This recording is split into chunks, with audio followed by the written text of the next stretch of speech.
بسم الله الرحمن الرحيم.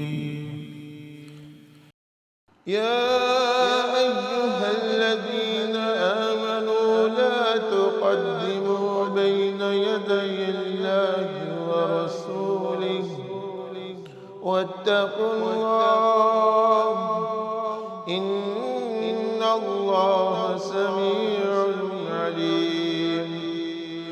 يا أيها الذين آمنوا لا ترفعوا أصواتكم فوق صوت النبي ولا تجهروا له بالقول كجهر بعضكم لبعض أن تحبط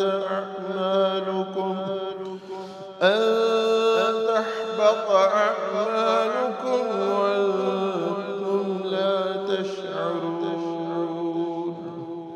إن الذين يغضون أصواتهم عند رسول الله أولئك الذين امتحن الله قلوبهم للتقوى لهم مغفرة وأجر عظيم.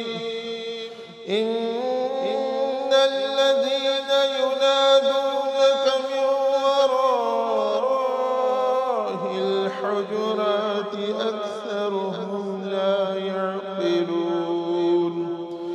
ولو أنهم صبروا حتى تخرج إليهم لكان خيرا لهم والله غفور